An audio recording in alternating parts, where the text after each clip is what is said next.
Yao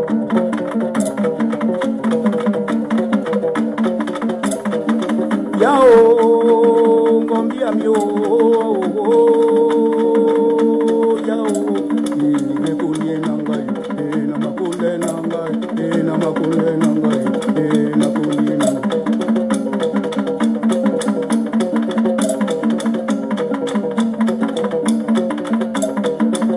itami jabe o we kunye nanga mutinga we bongi mulu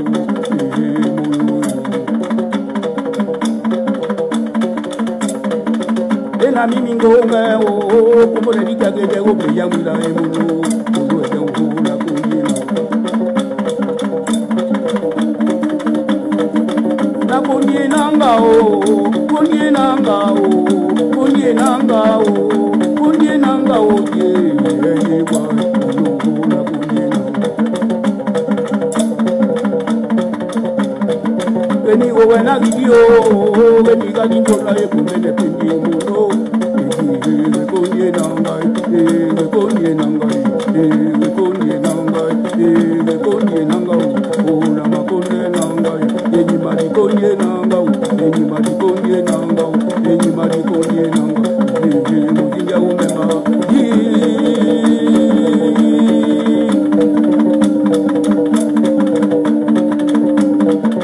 Wajami mozunga o ne ya pemba o moko ko e buru o eti mozunga mo wajami o ne ya pemba mo wajami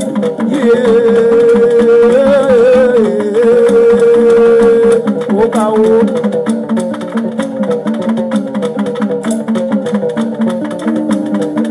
na bunye nanga o bunye nanga o bunye nanga o imadi bunye nanga o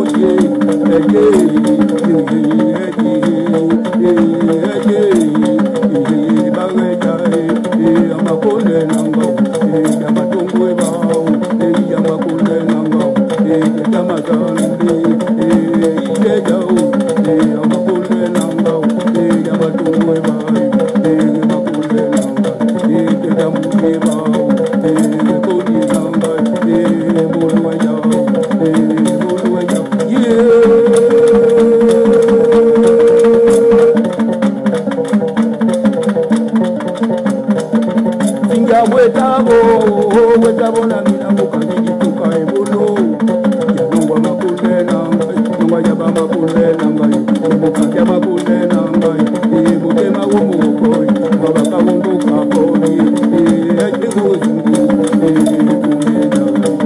na makunde nangai na makunde nangai imari kundie nangao kundie nangao kundie nangao kundie nangao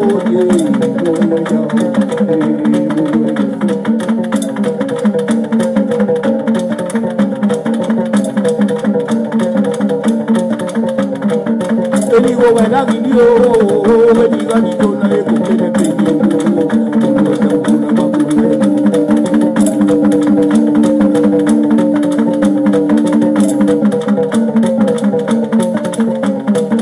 Mari kundie nangao kundie nangao kundie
Bonsoir Sylvia Bongo, merci de me recevoir chez toi.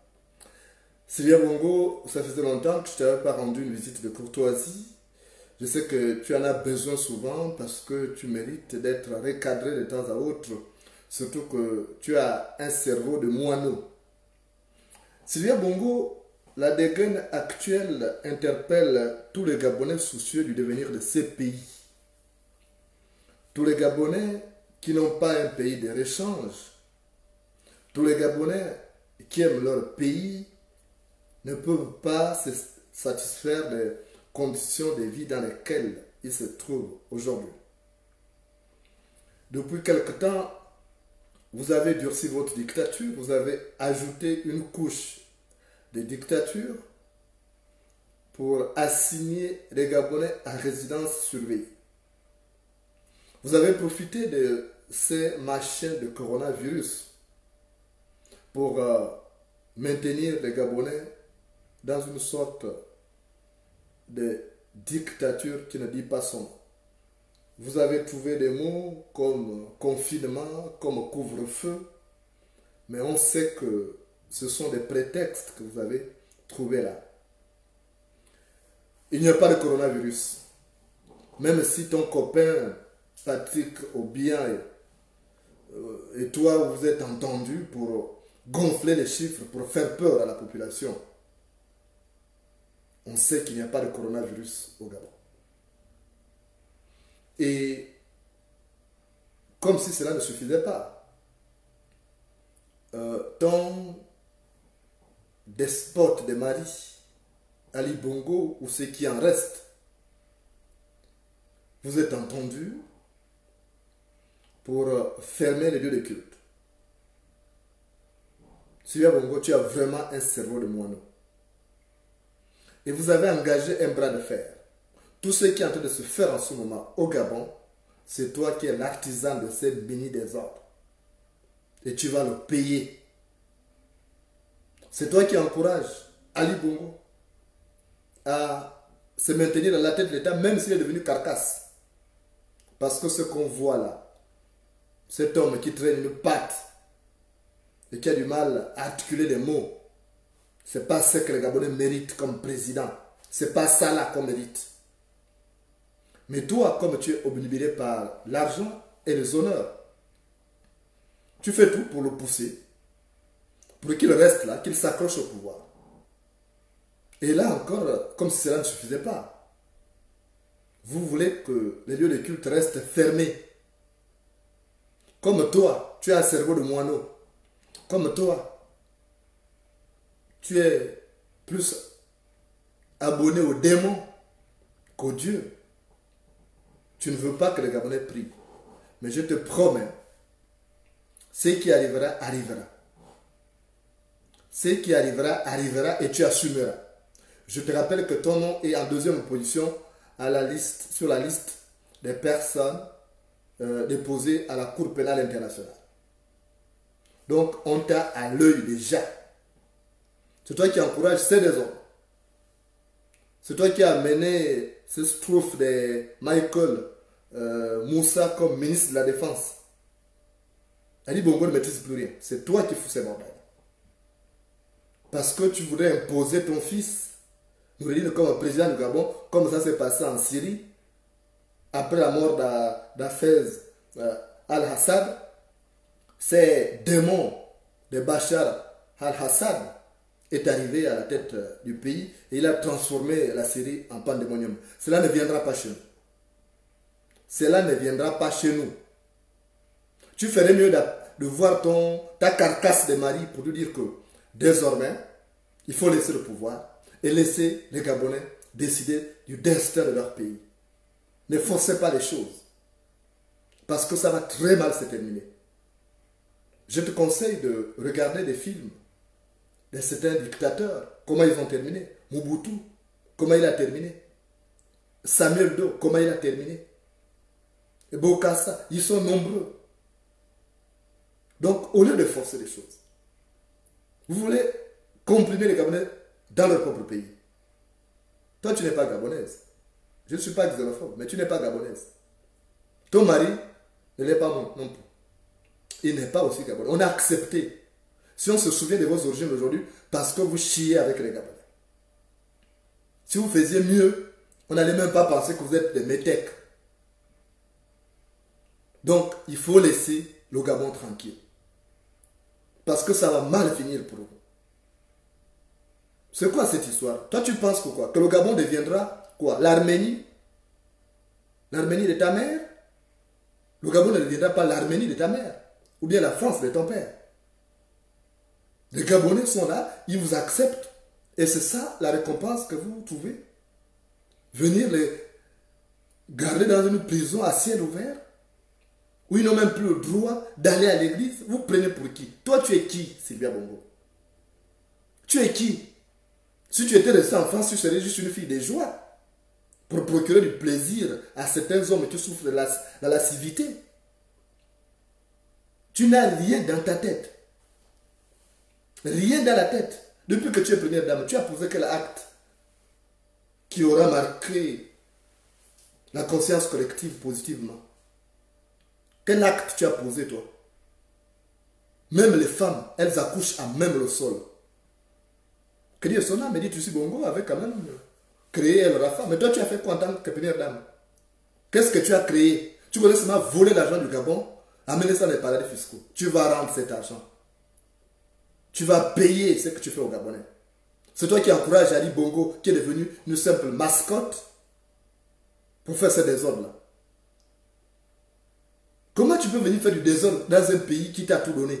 Si tu étais resté au Gabon, en France plutôt, tu serais juste une fille de joie, c'est une prostituée, pour procurer du plaisir aux lascifs. Tu serais devenu quoi? Tu as le nombre de femmes en France là. Toi, tu serais parmi l'élite là. Toi, qui as abandonné l'école en première ou en terminale, parce que ton père avait assez d'argent, mais occupe-toi du patrimoine qu'a laissé ton père. Laisse le Gabon tranquille. Laisse le Gabon tranquille. Laisse le Gabon aux Gabonais. Tu es normal quand tu cautionnes ce désordre-là. Donc tout l'argent que tu as eu là, que ton père a amassé, elle a arnaqué les Gabonais. Elle a arnaqué l'État gabonais. Donc cet argent ne suffit pas.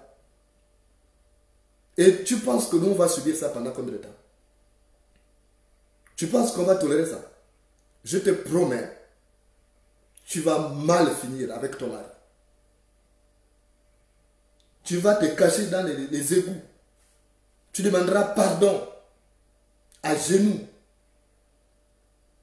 La robe remplie de boue. Tu vas demander pardon aux Gabonais. Tu ne sais pas ce qui t'attend. Si tu savais ce qui te guette, tu laisserais ce que tu guettes et te sauverais. Si tu savais ce qui te guette, tu laisserais ce que tu guettes et te sauverais. On n'a jamais vu quelqu'un d'une extrême méchanceté. C'est comme si, à la place du cœur, on avait mis un caillou. Tu ne réfléchis pas. On dit chez nous en Afrique que la honte s'arrête chez les beaux-parents. C'est-à-dire que les derniers actes qu'on doit poser, les actes positifs, c'est chez les beaux-parents. Mais toi, tu as foutu quoi au Gabon depuis que tu es là? Tu es une palapala. Tu veux faire tes conneries, fumer ton chanvre, collectionner les bonobos, c'est tout ce que tu sais. Qu'est-ce que tu as foutu au Gabon? Qu'est-ce que tu as apporté au Gabon? Ta présence égale à ton absence. Ta présence égale à ton absence. Tu n'as rien apporté au Gabon. Ni toi, ni ta fratrie. Vous n'avez rien apporté au Gabon. Alors que le Gabon vous a tout donné. Tu es venu au Gabon, tu ne savais même pas faire ta toilette. C'est le Gabon qui t'a appris tout. Le Gabon t'a fait tolérer peinture. Aujourd'hui, tu as un semblant d'image de femme. C'est avec l'argent du Gabon. Mais respecte ces pays. On ne repousse pas du pied la pirogue qui t'a déposé sur la berge. On ne repousse pas du pied la pirogue qui t'a déposé sur la berge. Tu es une malade. Tu es une malade. Tu es une psychopathe. Tu n'as rien dans ta tête. Tu allais comprendre que ce que tu fais n'est pas bon. Tu es en train d'encourager le Gabon vers la guerre civile. Aucun peuple n'est contraint de rester soumis face à tous les actes d'injustice que posent ces dirigeants. Aucun peuple. Les Gabonais sont fondés de réagir à un moment ou à un autre. La vipère t'est morte si tu la marches dessus. La vipère t'est morte si tu la marches dessus. Tu penses que les Gabonais vont rester là, ad vitam aeternam, à se soumettre? Toi, tu es qui? Est-ce que ton rôle de première dame a des prérogatives constitutionnelles? Non. Mais pourquoi tu interfères dans la vie politique? On te voit lorsqu'il s'agit des actes régaliens de l'État, on te voit accompagner des ministres. Toi, tu es qui? Je te dis que si tu étais resté en France, tu serais une simple prostituée. Tu serais une simple prostituée. Peut-être même pas de luxe. Parce qu'il y a des vrais bombasses là qui méritent d'être des prostituées de luxe. Donc arrête de fatiguer les Gabonais. Vous n'allez pas interdire tout dans ce pays. Ce pays n'est pas le vôtre, c'est un pays d'accueil. On ne fait pas ces désordres dans un pays qui t'a accueilli. Je suis désolé. Tu as entendu quel Gabonais ou quelle Gabonaise foutent du bordel que toi tu fous au Gabon ailleurs. Les Gabonais vont ailleurs, ils respectent les lois de leur pays d'accueil. Tu as entendu que les Gabonais ou les Gabonaises ont foutu du bordel ailleurs?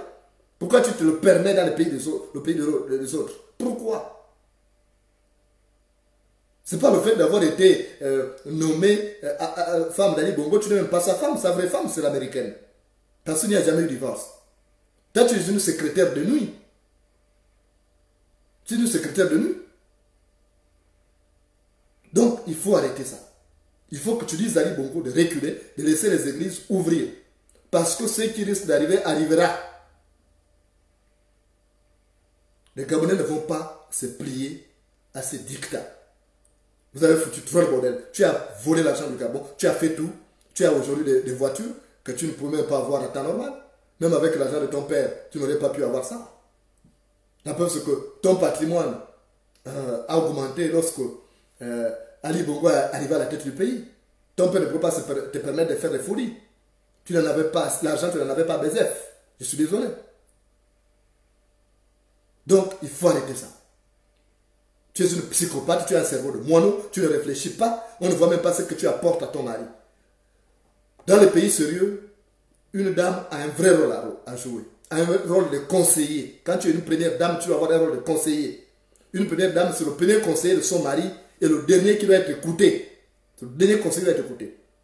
Quand tout le monde a pris la décision, le président se réfère à sa femme et la femme dit « Non chérie, ça c'est pas bon ». Mais toi tu donnes quel conseil à Ali Bongo? Aucun conseil est positif. Tes conseils tournent autour de la mafia. Comment récolter de l'argent, comment arnaquer les gens. Voilà, le coronavirus, tu as fait ton bonheur sur l'hôtel de l'arbre des Gabonais. Tu as fait quoi? Le coronavirus, 6 milliards qui ont été décaissés pour le transport. Entre-temps, les gens étaient confinés. Cet argent est parti où? 10 milliards que tu as pris pour entreprendre une tournée dans le Gabon, en commençant par Makoko. Tu n'as plus fait cette tournée. L'argent est parti où? Tu as fait de la santé d'Ali Bongo ton business politique. La santé d'Ali Bongo est devenue ton business politique. Tu sors de l'argent et tu mets ça dans tes caisses. Tu vas rendre cet argent. Tu vas le payer. On ne te laissera pas longtemps transformer le Gabon en terreau de mendicité. Ce n'est pas possible. On ne te laissera pas le faire. C'est notre pays, nous nous battrons. Si on doit pactiser avec d'autres pays pour venir vous déloger, on le fera. Si la France a pitié de toi parce que c'est ta terre d'origine, on verra, on trouvera un moyen pour venir vous déloger. Et quand on mettra la main sur vous, tu vas chier. Tu vas chier, je te promets. Donc, tu arrêtes ce que tu fais. Ali Bongo est en train de prendre une mauvaise décision. Ces scribes publient sur sa page qu'il soutient le gouvernement dans la bêtise, comme lui aussi c'est une grosse bêtise. Parce qu'Ali Bongo c'est une grosse bêtise, c'est la pire des bêtises que le Gabon puisse jamais espérer connaître. Tu ne peux pas dire que non, c'est pas la peine de redresser. C'est toi qui donnes les instructions. Moi, je discute avec certains hauts responsables au téléphone. Ils me donnent des informations. Ils me disent que c'est cette chipie de Sylvia Bongo qui donne les instructions. Le Gabon, toi tu es devenu maintenant régent du Gabon. Tu as quelle prérogative? Tu penses qu'on va laisser ça? Tu n'as pas vu comment les autres dictateurs ont fini? Ça ne sert pas de leçon. On dit chez nous que si tu vois le feu à la barbe, il finit par les cheveux. Si tu vois le feu à la barbe, il finit par les cheveux. Donc tu as tout intérêt à amener ta mascotte de mari à renoncer parce qu'il est sur une mauvaise voie. Ce qu'il est en train de faire, ce n'est pas bon. Ce que tu es en train de faire là, ce n'est pas bon. Vous n'allez pas gagner une guerre contre Dieu. Peut-être s'agit-il d'une erreur inspirée par Dieu. Parce que tous les régimes qui sont mourants là, moribonds, deviennent sourds. Sourds aux critiques, sourds aux propositions, sourds aux conseils. Et c'est ça la faute finale que vous allez commettre. Votre chute partirait d'un petit geste, d'une petite erreur. Et vous allez tous payer. Vous allez le payer. Et c'est ce jour-là que tu vas enlever, tu feras une opération pour enlever ton cerveau de moineau pour le remplacer par un cerveau humain. Tu en as vraiment besoin. Il fallait à Londres, il fallait te faire opérer. Tu remplaces ton cerveau de moineau par un cerveau humain pour que tu commences à réfléchir. Parce que ton cerveau est impropre à la réflexion. Il faut enlever la fumée de chanvre là qui envahit ton cerveau et qui l'aura impropre à la réflexion. Donc, tu as intérêt. Les Gabonais ne vont pas supporter ça pendant longtemps. Tu ne sais pas ce qui se trame dans certaines officines. Tu ne sais pas ça. Si tu savais tout ça là, tu allais commencer à réfléchir. Tu allais chercher des alliés. Tu as intérêt à te faire ami des Gabonais et non oppresseur. Si tu te mets dans le rang des oppresseurs, les Gabonais, tu vas le payer. Si tu ne veux pas que la mouche tsetse devienne ton ennemi, ne te mets pas au bord du marigot. Si tu ne veux pas que la mouche tsetse devienne ton ennemi, ne te mets pas au bord du marigot. Donc, lâche le basket au Gabon. Laisse le Gabon aux Gabonais. Toi, tu n'es pas membre du gouvernement. Maintenant, si tu veux, demande à ta mascotte de mari de te nommer ministre, je sais de quoi, ou ministre de la Baudelaire, ou je ne sais pas de quoi. Tu choisis n'importe quel ministre. Parce que tu es là pour faire la promotion de l'immoralité. La loi sur le recto verso, là, c'est toi qui as amené tout ça, tu as inspiré ça. Dans ton immoralité. Donc, tu t'organises, tu vas voir ta mascotte de mari là. Tu dis, bon, moi je vais maintenant être ministre. Voilà, comme ça, lui, il est président par défaut, toi tu es ministre par défaut, vous faites. Mais pour le moment, c'est notre pays. Vous ne nous avez pas encore enlevé la nationalité. Le Gabon nous appartient. Et vous n'allez pas affamer tout le peuple comme ça. Personne n'acceptera ça. À un moment ou à un autre, vous allez tomber. Et peut-être, très prochainement, vous ne savez pas de quoi sera fait demain. Les voies de Dieu sont insondables. Les voies de Dieu sont insondables. Si tu lisais un peu la Bible, tu allais comprendre ce genre de choses. Et comme tu es un démon, tu es une diablesse, tu ne prends même pas à tes heures perdues le temps de lire la Bible. Sinon, tu n'allais pas poser les actes que tu poses là. Tu n'allais pas poser ces actes. Tes actes de palapala que tu poses. Tu n'as pas honte. 10 ans de règne, première dame. On n'a rien vu ce que tu as fait. Juste les voyages, aller acheter les habits qui coûtent cher, aller acheter les véhicules, payer. C'est ça le mandat de ton père, de ton mari. Tu n'as pas honte. Tu as vu ce que dit Lucie Bongo avait fait un peu de temps. Toi, tu as fait quoi? On se souviendra de toi que la manière dont tu auras mené ta vie. On se souviendra de toi que de la manière dont tu auras mené ta vie. Mais toi, tu n'as mené qu'une vie de palapala. Comme disent les Camerounais. Et je comprends parce que tu es né là-bas. Ça a déterminé ton destin. Le mot palapala là, c'est ce qui te colle. Donc tu te débrouilles. Vous laissez.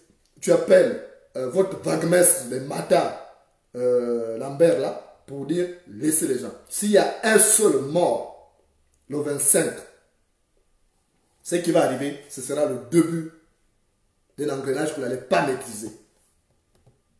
Parce que vous êtes tombé dans votre propre trappe. S'il y a un seul mort, seulement, vous allez voir ce qui va se passer. Vous n'allez plus rien maîtriser. Vous n'allez plus rien maîtriser, je te promets. Si un aveugle te menace de lapidation, c'est qu'il a déjà un pied sur un caillou. Si un aveugle te menace de lapidation, c'est qu'il a déjà un pied sur un caillou. Donc, on ne va pas vous subir longtemps. Et on ne va pas aussi laisser cette situation s'éterniser parce qu'un paix qui se prolonge se termine toujours par une diarrhée. Un paix qui se prolonge se termine toujours par une diarrhée. Donc, prends des dispositions. Va avec ton cercle de courtisans pour dire, là, nous sommes engagés sur une mauvaise pente, ce n'est pas bon, on laisse les églises ouvrir. Votre histoire de coronavirus, ça n'existe que dans vos ciboulots remplis de boue. Donc, vous collez la paix au Gabonais. On ne va pas vous laisser détruire le Gabon. On ne va pas vous laisser nous affamer. Vous devenez un danger. Et quand vous devenez un danger, il n'y a pas d'autre choix que de vous neutraliser. Je vais terminer, Sylvia Bongo, ce live par une histoire que m'avait raconté mon grand-père sur le clair de lune. Il y avait un homme.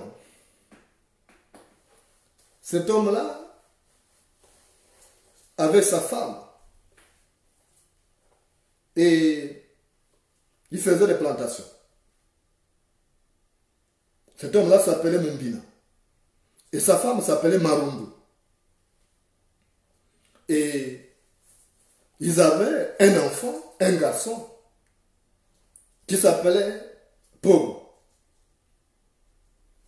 Et chaque jour, ils ont fait une plantation, un jardin d'arachides. Et après, ils ont demandé à leur fils Pogo d'aller surveiller toujours, parce qu'il y a les pigeons qui venaient déterrer les graines d'arachide. Il y avait les hérissons aussi qui venaient tout détruire. Donc, Marundu et Mumbina ont dit à leur fils, écoute, il faut que tu ailles là-bas, à la lisière là. Là où il y a le fromager, là tu t'assois là. Toute la journée. Si tu vois les pigeons, tu lances avec ta fronde, tu lances des pierres. Si tu vois les hérissons, tu fais la même chose. Donc, Pogo est parti. Et il s'assit. Avant de partir de la maison, il avait une petite gibecière où sa mère, Marundu, avait mis de la nourriture. Et il devait manger à partir de midi lorsque le soleil était au-dessus de sa tête. Donc il est arrivé. Il a commencé à veiller sur la plantation, sur les récoltes. Et à midi, quand il a vu que le soleil était au-dessus de sa tête et que la faim commençait à le tenailler, il a sorti donc la gibecière, il l'a ouvert pour manger. Il a sorti d'abord la calebasse d'eau. Après, il a sorti les morceaux de tubercules et les morceaux de viande. En ce moment-là, une femme aux cheveux bourriffés, une sorcière qui terrorisait la région, est apparue et a mis la main sur la nourriture de Pogo, le fils de Mumbina de Marundu. Et elle a tout mangé. Le fils est resté là avec la faim. Il était terrorisé parce que la femme avait les cheveux bourriffés, elle sentait mal. Les cheveux n'étaient pas tressés, elle était dégueulasse. Et il a senti que c'est une sorcière qui était là, c'était un esprit. Donc l'enfant n'a rien fait. Et le soir venu, il est rentré au village. Il a mangé. Mais sauf qu'il n'a pas pu se laver, il était terrorisé, il est allé dormir.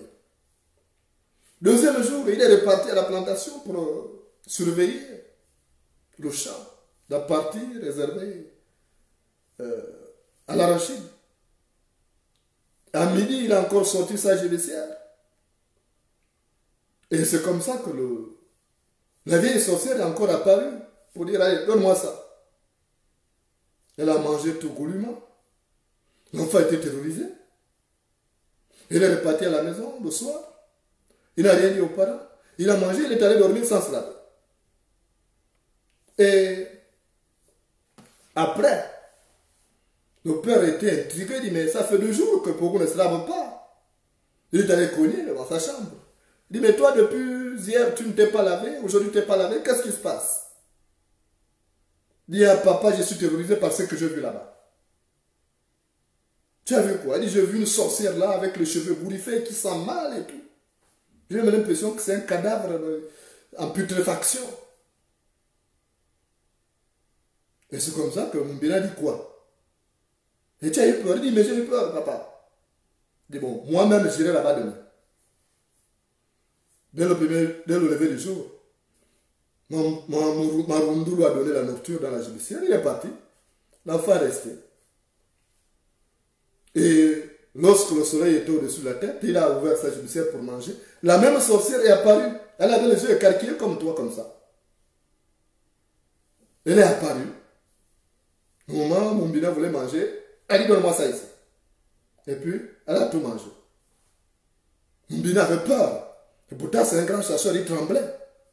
Il savait que s'il visait sur cette sorcière-là qui avait l'air d'un fantôme, comme le fantôme que tu as vu en Dende, il va avoir peur. Et Mumbina a couru au village pour dire, oui, Marundu, vraiment, notre enfant avait raison. J'ai vu un fantôme là-bas, il m'a arraché la nourriture. Marundu dit, mais toi, tu es quel genre d'homme? Tu ne peux pas maîtriser ça. Il dit, non, même toi, tu ne pourras pas. Marundu a dit, bon, demain, c'est moi qui me tirer là-bas. Et avant que le soleil ne soit au-dessus de nos têtes, vous venez de me les trouver.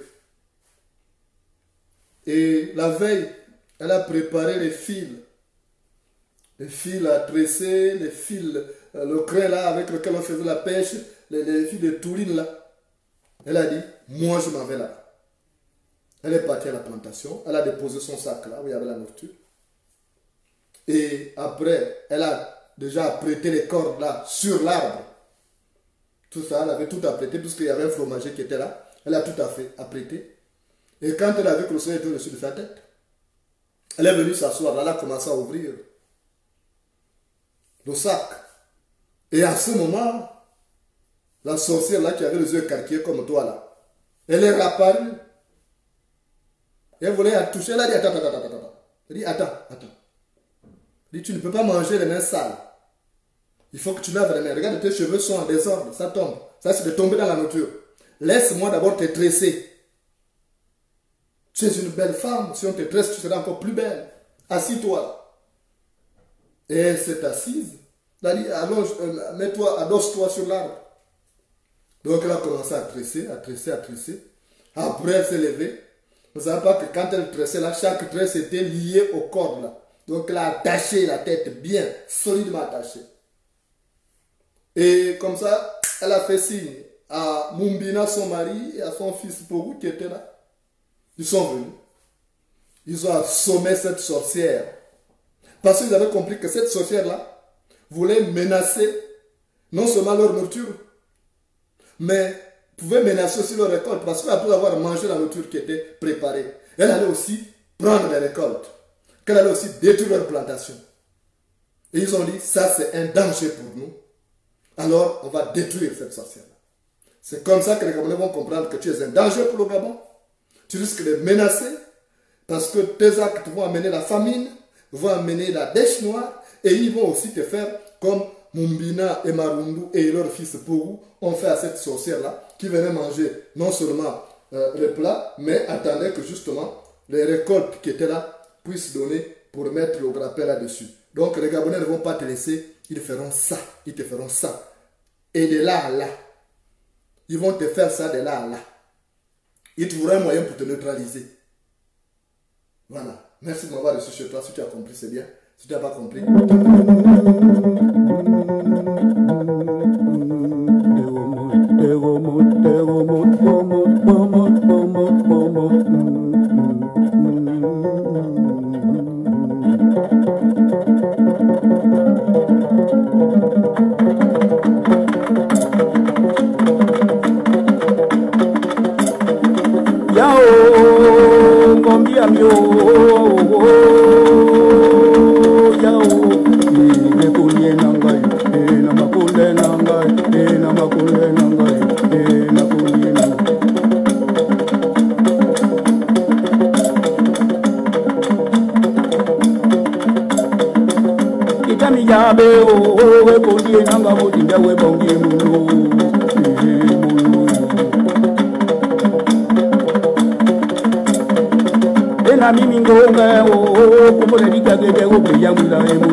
Yeah.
nanga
Imadi kundi nanga